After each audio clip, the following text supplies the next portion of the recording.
technology is the new angle we're gonna attack. And today I've got my co-hosts Ward Bell and Craig Shoemaker with me. How you both doing? Feeling Doing pretty great, thank good. you. That was great in stereo. That's we've done 131 episodes. We've We never timed done that this up before. perfectly. And a one and a two. It takes practice, you know. This is also our first live video, live audio version of podcast. So this is going to be live streamed out there up on YouTube and possibly other social media channels. And then we're also going to record this one as an audio only podcast for our regular listening channels up on Apple and Spotify and TuneIn and the 700 other ways that we send this podcast out to you all that you listen to us. Ward, I think you have some special comments to make before we get started. Well, we couldn't be bringing all of you this wonderful content if it weren't for our sponsors. And they are Narwhal, AG Grid, and my very own Idea Blade.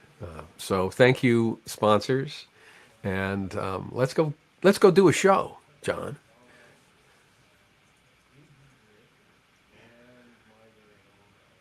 Am I the only one hearing this twice right now? Somewhere in the background. I think I hear it coming through your mic. That would be fantastic. Yeah. I'm trying to figure out where the heck that's coming from. So, well, they're getting twice the content today, John. It is. Thanks to your feedback. We get twice the content. We are trying to do 100 things at once on this show. Okay, there we go. So today we have our special guest on of Doug Neill, who I've been watching on his Verbal to Visual YouTube and I think Vimeo channels prior to that for a couple of years. He and Mike Rohde were the two folks who I have leaned on most in learning how to do sketchnoting and evolving from pen and paper, which I still prefer, over to using technology, which is this show's all about. So Doug, thank you for joining us today. Excited to be here. Thanks for having me on as a guest. Yeah, we're really thrilled about this, and it's fun for me because I have very little artistic ability, and getting into this, I went through the same motions and stages as most people, learning to do this, and I found that watching your videos, you seem to make it very easy, in my mind, of how to start getting into this. With just knowing, look, as Mike Rohde would say, who's for those listening out there, check out a podcast we did about a month ago with Mike Rohde. He's got these 5 basic shapes that he follows through, right? A line, a dot, a square, a circle, and a triangle. If you can draw those things relatively well, then you can draw those things. Yes. Then you can put those things together and make things on top of things. But it seemed to work out. What I like the most about what you did with the training is that you really started from the beginning, and you didn't make any assumptions other than the fact that you wanted to try this. So kind of tell me about how you got into this and why you did this, and what is the point of verbal note-taking? Visual note-taking? Yeah. Well, I think my journey into this world mirrors yours in a lot of ways, in that I, prior to getting into sketchnoting, I didn't and still really don't consider myself to be artistic. I really wasn't like a drawer or a doodler in school. I remember like pretty distinctly after 2nd or 3rd grade, once like kind of drawing assignments stop being a part of your classroom experience, that phases out like real quickly. And then there's just such a heavy dependence on verbal processing and communication through, writing and essays and all that sort of thing. So for me, it wasn't until grad school. I went to school to become a middle school and high school teacher, focusing on the subjects of math and physics and English as a foreign language. And in that experience, I got exposed to graphic organizers and kind of a mind mapping tool called Inspiration. I think it was a software that was out there. And that's when I started kind of being drawn toward this world of visual thinking, of capturing and processing ideas, using things like mind maps and quick sketches. So like that experience in grad school was a little bit of like a primer in that direction.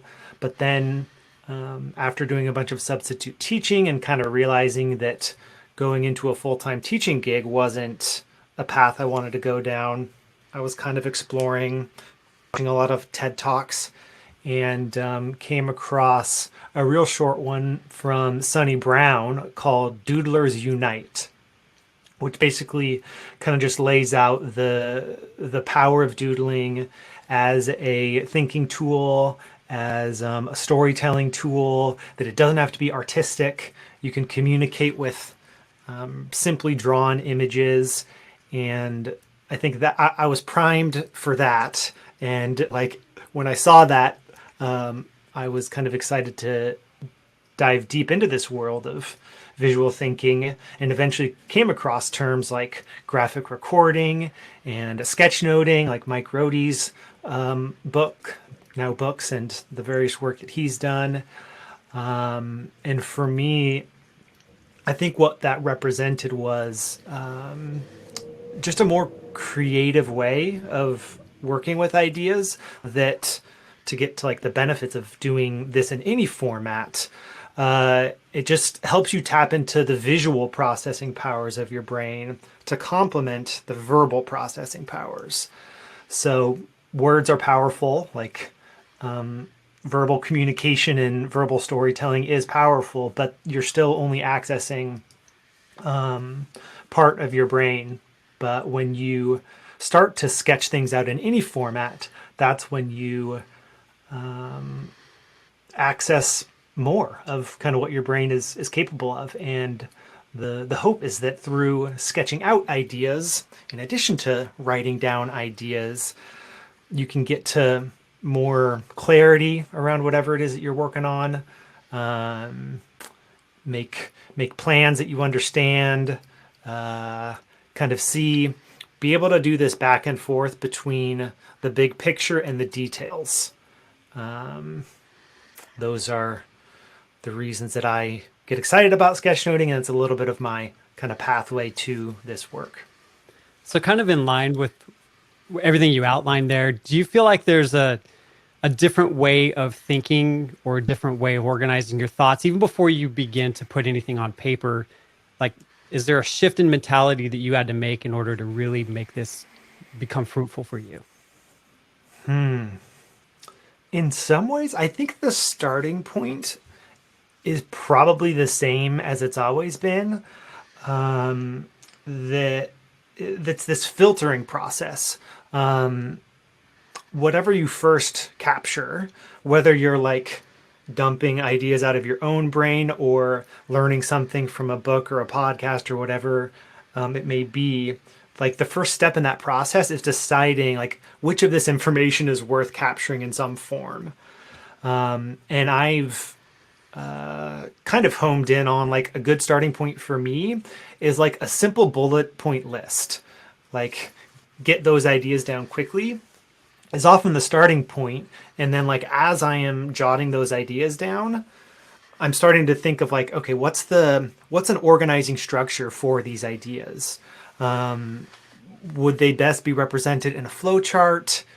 Maybe like a mind map where there's like a main topic in the center and you branch out to different details from there. If there's like a specific story or a real strong visual, maybe it's a single scene of some sort that kind of represents that topic, and within that one image, that might be like a container for all of these details. So that's kind of what my process looks like. And what I like about that is it has a very approachable starting point. Like you don't have to go straight to drawing things. You can if you want to, but you can start first by just that kind of filtering process, and kind of give your brain the space to kind of think about the organizing structure as you go, and that's almost like a second stage of the process. So, Doug, you seem to be talking sketching for presentation, as opposed to sketching in taking notes. Is that fair to say what you were just talking about there? I hadn't made that specification in my mind. So I think that process that I described can work for any purpose. Because when I'm, I mean, I went to grad school too, which means I wasted many years in academia. They were great years though. But What did you go to grad school for? Well, because I'm a software developer, I went to grad school for sociology, of course. Naturally. And I decided that the sociologists were making so much money that it was really time to give up on that and go into a lower paid profession like software development. But one of the things though is you spend a lot of time trying different note taking strategies, and the big worry is that especially when you're an undergraduate, you start like yellowing every line and writing down every line. And so you have a hard time trying to decide, am I listening to what the person is saying or am I taking notes? And my big fear with sketchnoting would be that I would be perfecting my drawing while missing what was going on. So tell me how you cope with that. Yeah, that's a common fear and common struggle with folks who get into sketchnoting, and particularly folks who want to do it in a live setting, whether it's like a lecture or a workshop or a meeting where you can't pause the information. The information is going to keep coming. Exactly. And in those situations, for me, I kind of like I have two approaches for that. One is more or less what I just described, like, okay, just as you're taking notes, don't worry about the visuals, just do this like bullet point quick capture. But to get, I think, to a more meaningful capture right away, that's when I lean toward the mind map format. So like a mind map is this flexible tool where you maybe start in the center of your page with the topic of that meeting, of that lecture, of that workshop. And then as different subtopics come up, you kind of branch out radially from that center. Capture those main ideas, even if it's just in like short words and phrases with like boxes and connector lines. So the mind mapping process is much more about mapping out those connections between ideas, which for me is often just as interesting as trying to come up with like a sketch, like an icon or some sort of sketched out scene. So in those live settings, like I try to have kind of a relatively stripped down process that's quick and flexible. And then throughout that process, if there's like a lull in whatever's coming in and I want to spend a little bit more time on like this branch of the mind map and like add some sketches to it, you can do that during a lull or after the fact. So that's kind of how I cope with the pace. Does your mind map often become your sketch, or is it sometimes your like rough draft? Good question. Often it becomes the sketch. This has varied a little bit now that I'm using a digital approach first. I've been using the iPad Pro with the app Concepts that has this infinite canvas to it. It's vector based, so you can move things around and resize, change colors, even change like brush stroke styles as you go. So often what I'll do is start with this mind map approach, build it out as quickly as I can live, and then maybe right after the meeting or once the information flow stops, spend maybe another like 10 or 15 minutes tidying things up a little bit, just like paying attention to spacing, maybe adding some connector lines that I didn't have time to before, maybe adding some sketches or quick visuals. But then I let that be the final sketch note that I save as an image to my device. If it's something that I want to share with others, I might share it in a video or in a blog post. Yeah, that's what I find to be a good balance of like not spending too much time trying to polish up the thing, right? Like Right. add those helpful details when they're useful, but don't worry about making it a piece of art. It's meant to serve a purpose. So focusing on like what that purpose is and getting it to the point where it meets your needs as a learner, as a presenter, like that's solid. You don't have to make it a fancy illustration for it to be useful. I find those different modes that Ward and Craig are referring to as different parts of my brain as I go through this, and I'm curious in how you recommend people to practice this, because if I'm doing this live in a presentation, as Ward was suggesting, like watching a video, like these days my live is I watch a video on YouTube and I try to follow along. There's a couple of things I know going in. Like I know who the speaker is and the title, and I can kind of prepare my layout with that. What I don't know is how much I'm going to learn and want to keep the high points down for. So choosing a layout sometimes, like I tend to default to one or two of these layouts and how I'm going to flow in advance. But you can either quickly run out of room, or you end up with these massive gaps on your page, and it's usually one of the extremes for me. Then there's the other side, which I'd love to hear you talk about too, which is you're doing this for presentation. For example, I've used some sketch notes where I spent some time in advance saying, you know what, this is the topic I want to talk about. I know all the things I want. Let me go ahead and mind map it out, as you're saying. And I use this as a header for a blog post or a presentation in a slide deck. Two completely different mindsets. Can you kind of talk about how you recommend people approach those different ways of going?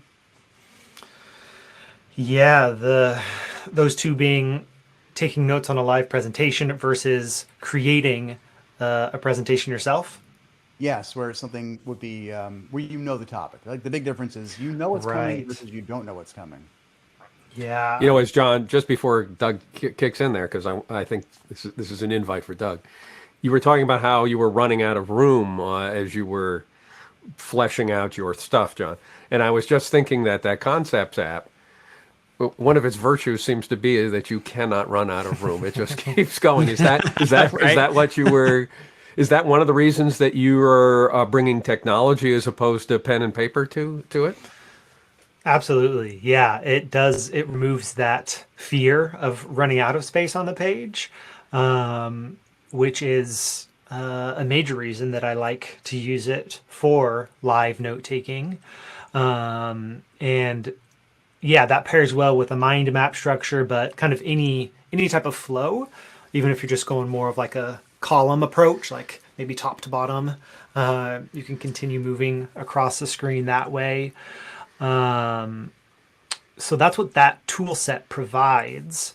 In addition to that, I think what's helpful for folks to kind of decide up front, like most of the way I teach sketchnoting is encouraging folks to make certain decisions about the note-taking process up front, to kind of like remove the number of decisions that you have to make in the moment.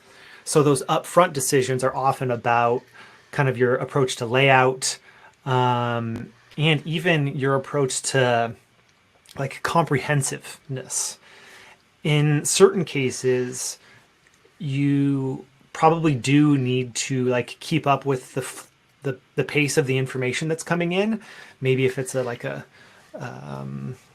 specific workshop related to your job and you need to know all of these things, so you kind of have to capture everything in some degree.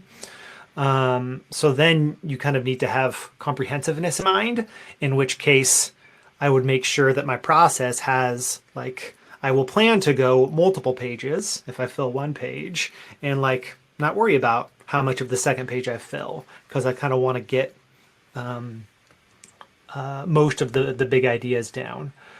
Kind of on the flip side of that, though, often what folks sketchnote is something like this, like a 30-minute long free-form conversation, 30 to like hour-long podcast conversation where the intent going in isn't to capture like all of the details of this conversation. It's to like pull out a few key points that sound helpful and that you want to apply to your work. So in those situations, prior to using like a digital note-taking device where I have that infinite canvas, what I would do is maybe if I'd use a large sketch pad on my desk, or sometimes like a big piece of poster paper on the wall. And I just decide up front, this is my one page for this podcast. When I fill it, I fill it. And like one filled page will give me plenty of things to follow up on after the conversation. So even if I like don't capture the last 20 minutes of it, I still have plenty to work with what I did capture. And that emphasizes like it's not about in a lot of ways it's also not about what makes it on the page. It's how those marks facilitate certain follow-up action. So like it's that follow-up action, it's what you do with those ideas, it's how you incorporate them into your personal or professional life. That's ultimately what matters.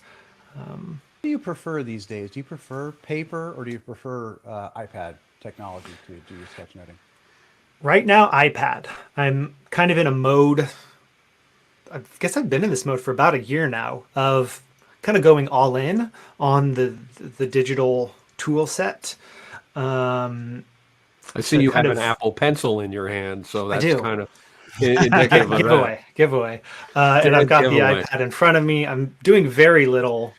There it is. Very little note taking during a conversation like this because there's dynamics going on. But I have enjoyed almost more than I expected. I have enjoyed going kind of all in on digital.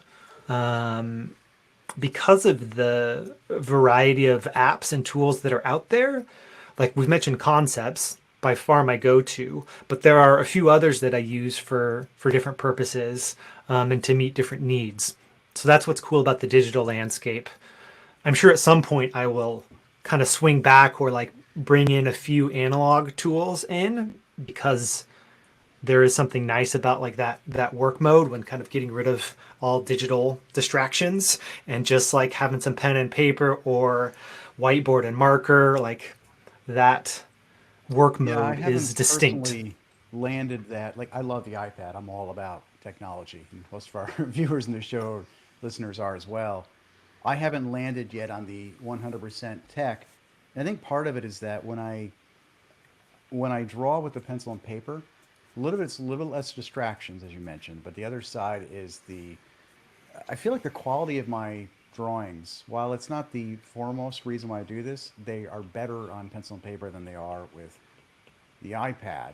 At least at this stage for me, I'm going down that road. But the one thing I love about the iPad is the digital transformation. So easy to transform to digital. And as you mentioned so eloquently, Ward, it's so much easier to not run out of room. Because I'm like, you know what, I made that icon too big. I'm just going to shrink the icon. Or, but there's also that endless iteration then. Something that might have taken me a half an hour to sketch in the past might now be a 3-day project, which is also about use of time. Like, is it really worth that? So That's a good point, John. So Doug, how do you keep yourself from polishing instead of note taking? Which is the risk I think John's alluding to. Oh yeah, absolutely. That's an easy trap to fall into, that kind of endless polishing, endless editing. Gosh, man, I guess for me, I might have a couple things that like maybe work in my favor. One is that to some degree, I can get bored quickly within a given topic. So I just don't have the natural desire to spend all that extra time doing like a ton of fine tuning. So there's a little bit of that kind of like natural inclination there.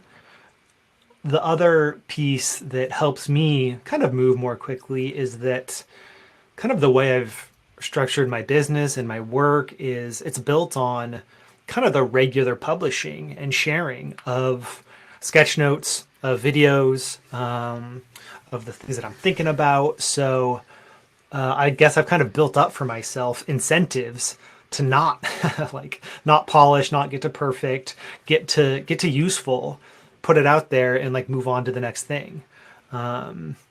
So I think those are a couple of the things that come to mind for me there.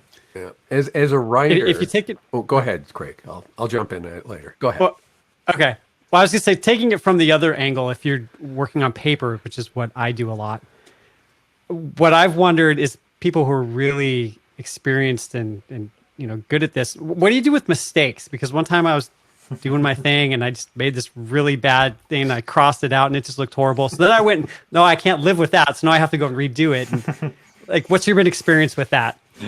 Yeah, there's a couple ideas that come up for me there. One is not mine. I saw someone else. I probably can't remember exactly where I saw this, so I can't pinpoint the source. But I know someone who, anytime there's a mistake, they have like a specific bold icon that they draw over that mistake. I think for that person, it was even just like a heart icon. Okay. But I could see you picking something like relevant to the subject material that you're sketchnoting. Pick some icon and almost like it's a little bit like if you get a tattoo and then you regret it a year later, don't want to remove it, you get a tattoo on top of it. Right. So a little bit of that. So it's like your error stamp or something. Yeah. So like that's one approach. And the other is to within the sketchnote itself. Like I've done this for videos actually. I've experimented with a lot of different video formats on my YouTube channel. Lately it's been almost exclusively digital, but for the first 5 years or so, it's all pen and paper. I kind of record, set this camera up above my desk, have this poster paper. I usually have a reference image in front of me, but even then, like I misspell a word or I draw something differently than I intended to, and then I recognize it, like the camera's going, I'm like 60% of the way through the video. I don't want to stop and restart it. So I just like write a little like, oops, and draw an arrow to it. Like just acknowledge the mistake within the notes itself. And that like takes off the pressure. I like that. So either like cover it up with some icon or just like acknowledge it. Cause it's, I don't know, it's real. It's something that happened. It's not, it doesn't have to take away from the value of the thing that you're creating. You mentioned concept apps, the Concepts. app, sorry. Yeah, I've heard of Sketches for iPad as well, and lately I've been using Procreate, which very popular art tool that you've mentioned in the past on your show.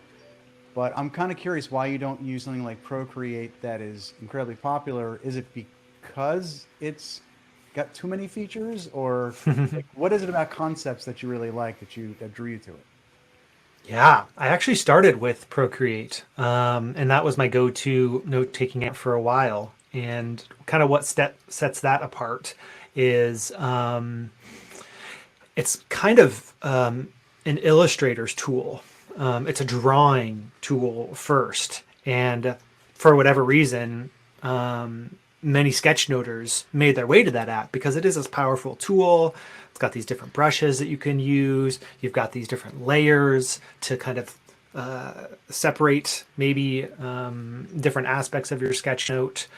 I enjoyed that app for the entire time that I was using it. I think what made me end up switching to concepts were things like the infinite canvas. So Procreate does not have an infinite canvas. You kind of set your artboard size and then you go with it. Concepts is also like vector based by default. So as far as like moving around and scaling and doing those things, Concepts facilitates that a little better. I can't remember. Procreate might have certain brushes within Procreate might be vector-based, others might be Can you pixel-based. explain I'm why not sure where they're at. was interesting to you? Yeah. So it all comes down to that editability piece where if it's vector based, because I mean, your listeners probably know all of this because there's like code that describes the stroke. You can adjust like the features of that code to make that stroke bolder, change it from black to blue, totally resize it, rotate it. And as you do all of that editing, you don't lose any quality in there's no fidelity loss like in the sketch itself. Whereas if you do that, if you know are on Procreate, and you pick something and try to scale it or move it, it gets all pixelated. So that's why vector is useful for me and why I like concepts. But I will point out too, like with my deep dive into the world of digital sketchnoting and like taking a look at a bunch of different apps, I've kind of like identified a handful of categories. We've mentioned two so far, like one being the more illustrative tool, like Procreate, another being this like infinite canvas vector-based tool like Concepts. There's another one that folks might be interested in that's kind of like a note-taking tool first, and it kind of mimics the pen and paper note-taking experience. Two within that category are GoodNotes and Notability. So those kind of like, they recreate a little bit of the pen and paper feel. They kind of have like a top to bottom flow as you go through. And they have, there's some interesting, unique pros and cons to each. One I'll briefly mention for Notability is it has audio recording built in. So if anyone wants to focus on that, use case of live sketchnoting during lectures or workshops, I'd encourage them to check out Notability because you can start the audio record and then you do your sketch notes, do your note taking, go through however many pages. After the fact, you can play back that sketch note and even tap different parts of your sketch note. And if you tap something in the middle, it'll automatically like bring the audio so you can listen to what you were hearing at that exact moment, like when those marks were made. So that's a pretty cool feature. Wow. To be able to like review the material and worry less about, you know, capturing everything because you know you can go back to it. Yeah, my notebook doesn't do that. It doesn't have that feature at all. Probably not. So that's just cool, like to see what developers are doing with all of these note-taking apps and like which features different apps highlight, which features they choose to include or exclude for simplicity reasons. It's a really interesting space. Yeah. Yeah, I have to say when I tried Procreate, which I did right after Mike came on, I went out and got all this stuff, right? Because that's what I do. Word likes gear. Oh, God, it's terrible. But I was quickly overwhelmed with choices, and I realized that this was a tool for people who knew what they were doing. So maybe I would graduate to it. But it was a little bit like picking up the violin because I'd heard somebody else play the violin, and I thought, hey, how hard can it be? So would you say that some of these others are more like a kazoo, which is where I belong? Yeah, no, I think those two that I mentioned, GoodNotes and Notability, are great for starting to sketchnote in a digital environment because in that case, like what's great about those two apps is that for the most part, like you just have this one toolbar at the top and like I think it's easier to understand. It's easier to pick up and run with from the get-go. There are less like sub menus to dig into compared to Procreate, and I think even compared to Concepts too, probably. So yeah, you might try those and see if you like that. I find myself gravitating more and more towards technologies that are like a kazoo. I'm going to interrupt for a Yeah. sec. I have to ask you something that I've been dying to ask you, and I'm going to share my screen for a moment, but I want you, Doug, to tell people what I'm sharing and tell us how, more importantly, you actually achieve this. So Okay. I'm going to share my screen as a surprise here to everybody. We didn't mention this. All right. This is, I assume, your hand drawing a sketch note live on your YouTube channel. It reminds me of I think the first time I ever saw this was probably a decade ago. UPS did one of those commercials where they actually live sketch noted a UPS drop off process. Like, what can Brown do That was for a you? great commercial. Yeah. It was a great I commercial. think I remember the that. whole thing, and I just advertised for UPS, and they're not paying me at all. How do you pull this off? Yeah. So that setup is all pen and paper. So I kind of wish I could like grab my webcam and just like turn it around and point it in this Now, direction through right now. words, you could do that. He's got like 90 cameras in his office at this point. They're all broken though. That's the Oh no. So with that video, I basically have a camera set up above my desk, and you could do like a fancy tripod to get it there. Right now, just because of the room that I'm in, I have a kind of like shelf that I drilled into the like cross beam. So that there's this space where I can clamp things to that's literally like right above kind of my desk space here. So I get, and it's this camera specifically, actually, it's just a DSLR. It's a Canon T5i. So this is like probably a decade old now, but it works. Get this set above the desk recording, a couple of lights on either side. And then that's just a big piece of poster paper. I kind of have like at art stores, you can get these big pads of paper that are, I don't know, something like 34 inches by 20 inches. So they more or less like fill up my entire desk here. And for videos like that, I typically will kind of draft what I want to sketch out. And once I feel pretty good about what I've drafted, I kind of put that in front of me. So I have that as a reference. Sometimes I even like, if there's a lot going on, I'll number it. So I know like, okay, draw this first, then write this, then go draw this. So I think a little bit about, the order and the way I want to describe things. I think anybody who does a lot of presentations online can respect that. Having some kind of notes somewhere when you're doing more Oh, than two absolutely. things in a row, absolutely valuable. But you've got your hand in this because that's a video camera. When you said you lean towards technology these days, you lose your hand in that, right? Like you don't have to lose your hand, but the people can't see when you're drawing with concepts. They can't see your hand drawing that, or the pen for that matter. Do you find that to be something you can replace? Is there a way to get around that, or is that just not useful? And Yeah, it's something that I go back and forth on in terms of like what's the style, what's the feel of the experience that I want to create when folks are viewing the things that I make. And there is something that's lost when you don't see that hand, when you just see the marks coming together on the screen. And in a lot of ways, I think I'm still like, even as much as I like enjoy going all in on digital right now, it still feels like an experiment.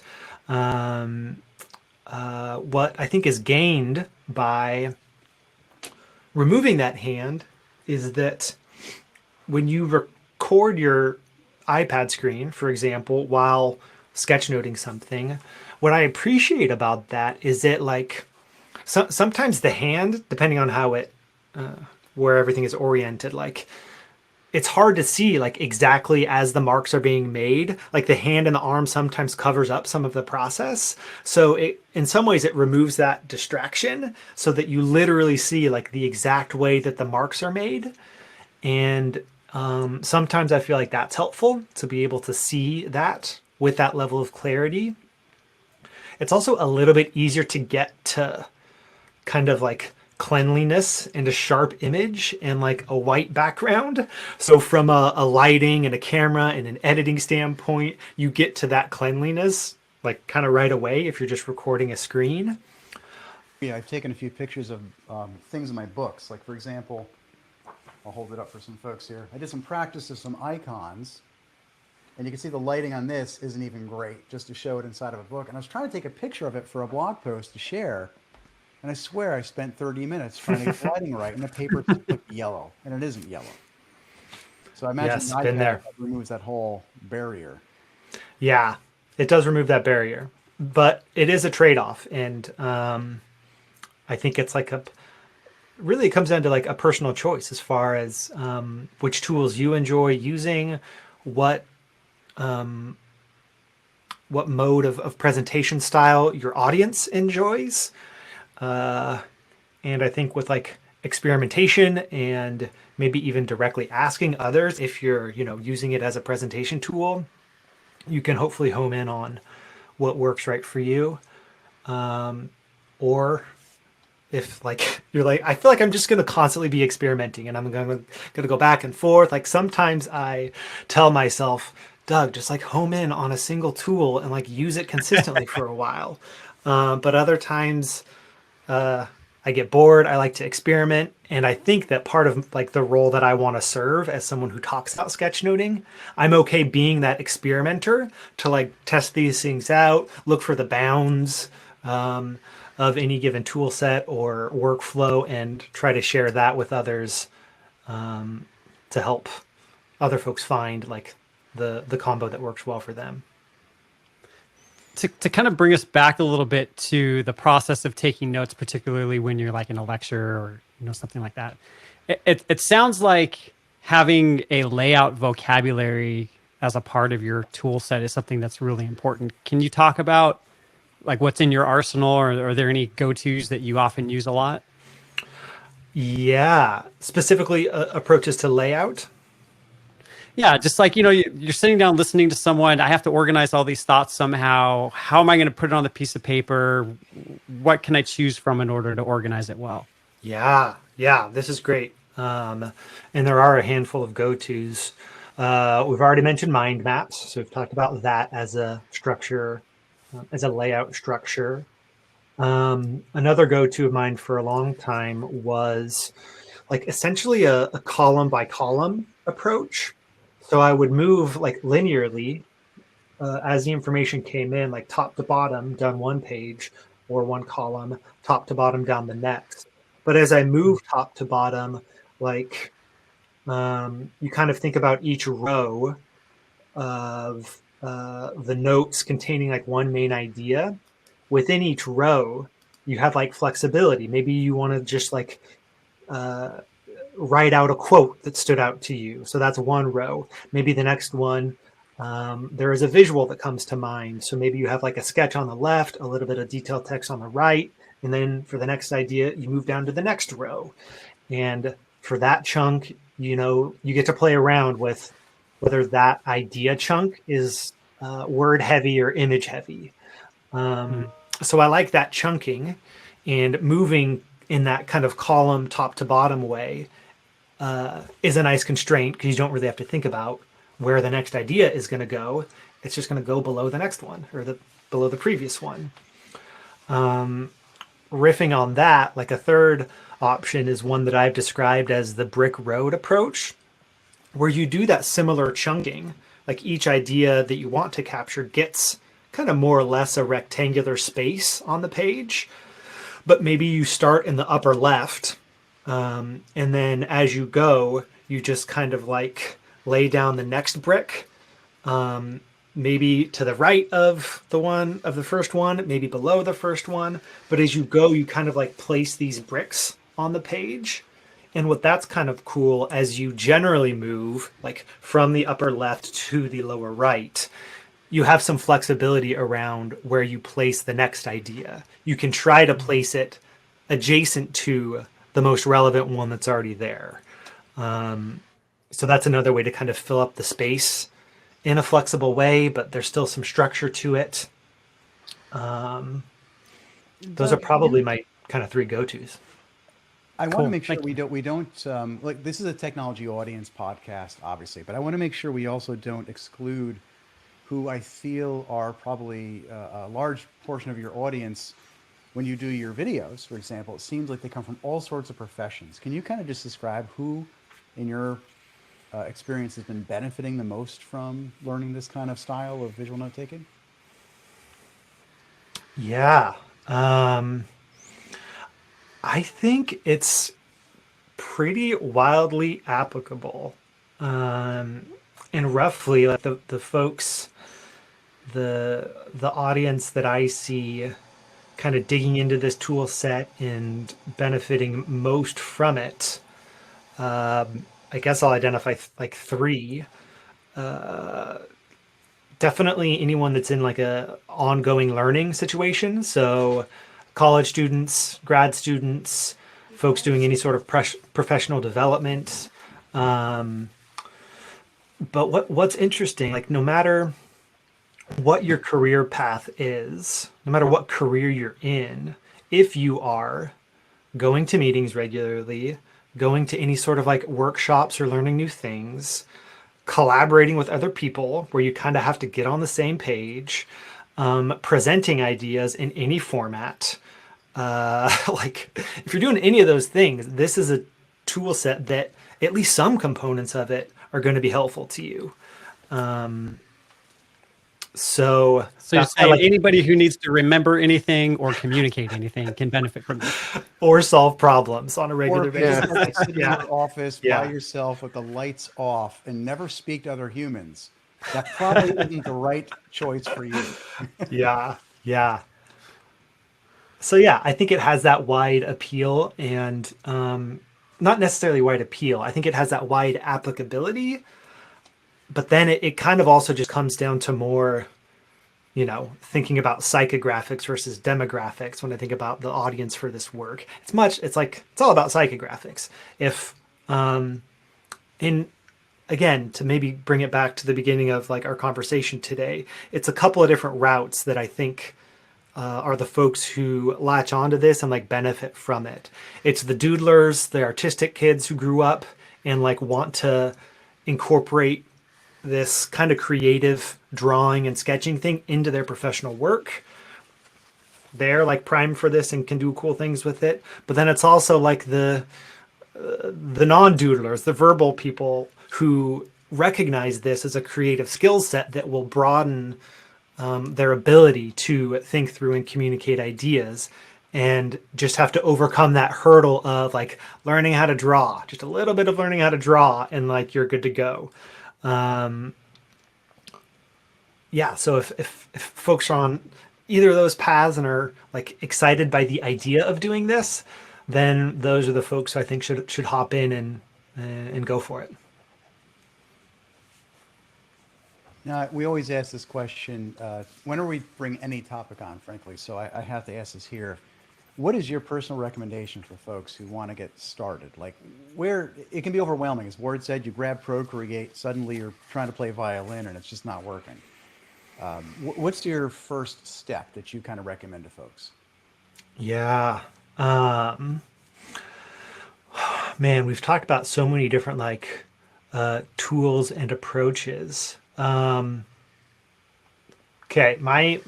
probably my favorite first step to Watch my like, videos is an okay answer. well, of course, naturally do that. Just watch all of my videos. But I would actually say to, again, put some constraints around it, give you a good starting point, get a stack of index cards and a Sharpie or a Sharpie-like marker if you hate the smell of Sharpies. And like put the constraint on yourself of like each card, you're just going to capture one idea down. And the next time you're learning something new or planning a presentation or thinking through something, capture one idea per card. And occasionally, not every card, for some of the cards, try to draw something out instead of just writing words down. And like once you've got your ideas there, give yourself some table space, like move them around until you feel like they're in an order that feels good, or there's some structure there, and like you can take a photo and that's something helpful. I like that just because of how, you mess up on a card, throw it in the recycling bin. I like how Low few pressure. It's low constraints. pressure. It's very free form. I haven't tried that myself. That's a great idea. Hey, Doug, this has been really interesting for us. I want to make sure we have time to wrap up and get to our final thoughts, and to again thank our sponsors for keeping us on the air. And I hope you all liked this. It's the first time we've done a YouTube, and we actually streamed out to Twitter as well. Not sure how many watches videos on Twitter, but hey, we'll see how it goes, right? And you get the full audio transcript of this. Make sure everybody that you check out these show notes as well. We've dropped in a bunch of links that Doug has mentioned along the way, and Ward and Craig have been keeping up to those. Thank you very much for doing that. But our final thoughts for our audience, we like to leave a thought either on topic or off topic. It could be anything that's been going on lately. And Craig, what is your final thought today for our audience? I'm actually going to go on topic, surprisingly. When we spoke to Mike, that's when I first started just kind of getting into sketchnoting, and I've found that it's really changed a lot of how I interact with content and how I remember things, and the process of digesting it. And so I just want to encourage people to give it a shot and to try it out. John's kind of humble. He's like, I'm not really that good of an artist. No, John's an incredible artist. But you don't have to be an amazing artist to really be effective in doing this. So I would say any time that you spend doing it is well worth it. That's great, and you're kind. Ward, what's your final thought for our audience today? Well, I've been taking meticulous sketch notes, and that's what I got. Nice. So I've got a long way to go with sketchnoting. But I also, in keeping with the theme of last week's self-decapitating sea slugs, I missed that. I wanted. Yeah, you got to check out that show. Oh man, that is Put another something. link in the show notes for you, Doug. You got to see it. I want. There's a film that's up for the Academy Award that is actually deserving, and it's called My Octopus Teacher, which is a guy who spent a year and a half scuba diving with one octopus, and he develops his relationship with the octopus. Not sure what the octopus thinks about it, but it is a fascinating study of what can happen with persistence and focus on a tiny, tiny region with an extraordinary creature. It's super, super. And Doug, you're nodding your head, so you must have seen it. Yeah, it's great. I really enjoyed it. Super interesting. Ward is always dropping really good final thoughts that actually stretch us quite a bit. So my favorite one ever was he dropped a video of, what was it called? The pencil sharpener? Oh, well, the best documentary ever, How to Sharpen a Pencil. And which I thought was a send up, but the guy I think is really serious. And when you can't tell if the guy is making a joke of a how-to video or is actually deadly serious, you found something. Yeah, it's like the Bob Ross of pencil sharpening. It's quite the video. We'll drop a link into the show notes for that as well. I have to show that to my kids. That's awesome. And Doug, what is your final thought for our listeners today? I think my final thought would be to look for an opportunity to like close yourself in like a classroom or an office that has like a big whiteboard or chalkboard on it, and use that as a space to think through like the current problem that you're solving for work, or like a personal problem, even if it's just like words and boxes and lines. Because what's great about that type of scenario is that when you let yourself like move back and forth around a room, see the thing from different angles, I think that can bring some clarity no matter what you're working on. So I guess as another workflow to try out, that's one that I have found to be powerful over the years. Thank you. And I'll drop as a final thought today two different ones, both related to the show, not about octopus or pencils. The first one is Doug is being very humble about his videos. I searched quite a bit for a long time to find some way to learn. And I like to learn sketchnoting through videos, frankly. You can read about it, and I've got Mike Rohde's great books, but I found the real light bulb went on for me when I tried it and I watched and I paused the videos. And I found the clarity and the, quite frankly, you can do this aspect of Doug's videos are just so good that I bought them years ago when he put them up on, I think, Vimeo on his website. Now he's got them on a YouTube channel too, and definitely check them out. Very inexpensive, well worth the cost of investing in it, in my opinion. Second thing is, I've got two tips for folks on tools. We've talked a lot about tools. We talked about the iPad today, and I do use the iPad as well. But sometimes I want to drop in a paper, as Greg said. So the cheap end, the tools I'll talk first. Pentel Energel pens. I buy these on Amazon, super cheap. They're ink gel, so they flow really nicely. They can run through, like if you ever see a kid with a crayon and they start pressing and the crayon breaks. Yep. If you go right to town on these, they will bleed through a little. But I like the blue and the black. I have 60 colors. On the more expensive side, or sorry, on the paper side of things, I like the moleskins. Moleskins are a couple bucks for a book, but they're a good combination of you want to get paper that's thick enough to not bleed entirely through, but not so thick that you're paying $50 for a book, because that's a pretty steep investment, and you can, which is insane. On the more expensive side of things, I recently bought, based on Mike Rohde's recommendation, these Baron Fig Kickstarter pens. And I bought two of them, one for blue and one for black. They're a little more expensive, but I find the ink refills, and they work really nice in the pages. And I also bought some Copic markers.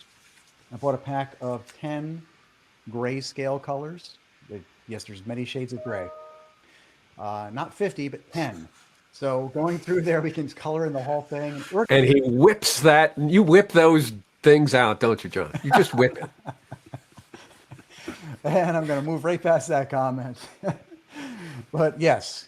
So the Copic markers, I think I spent $25 for a set of 10, maybe $40. I don't know. They're a little pricier, but you can easily get into this with any pen, any piece of paper. You don't need these tools. For me, the book was important because when you start drawing on lined paper, which is where I started, and I think, Craig, when your first couple ones you shared with me, they're on lined paper, it kind of distracts, in my opinion. And you kind of feel like you're trying to force yourself into these lines. Whereas in the plain paper books, or I use Field Notes sometimes, which are super cheap books, they have those little light dots. They work really, really well. And you've got the Field Notes book, Ward, showing up? Yeah, that's what I'm showing on screen here, kind of, for those who can see it, with the little dots. Because, why? Because you told me to. Those are good. But they Great. actually work. I love that dot grid paper because like they're there when you need them, but they are kind of like easy to ignore when you don't. Fade out. Yeah, they kind of Yeah. fade away, wash away, which is nice. So there's And these are dirt cheap. This Field Notes thing is dirt cheap. So I leave them all over town. and they fit in your pocket, which is great. So I always like to leave some tool ideas. There's so many you can choose. Don't let somebody tell you there's a special tool you have to have. It's just not that way. But I'm glad, Doug, that you shared that the paper that you use in that one video, it seems to me, because your hand is smaller than the pencil that you drew. So it seems to me the paper is huge. So that's not a thing I would carry around in a book. I imagine. That's more special No. extra paper. Absolutely. Yeah. Hey, thank you all for coming on again. This was great. And Doug, I want to congratulate you on your upcoming family change that's coming your way soon. Thank you. Parenthood coming my way in a few weeks now, so fingers crossed. I think that's going to be a Congrats. special time for you. And thanks for squeezing this in well before. Absolutely. So we have the emergency departures in the middle of the video on you. Yeah. Thank you all for listening to us on yet another week of WebRush. You'll hear from us in the audio format every Thursday morning. And let us know what your feedback. Was it interesting doing a video podcast along with the audio? And please give Doug's videos a chance. Give him a shout up on the show notes page. We'll drop them on social media too. See you next time.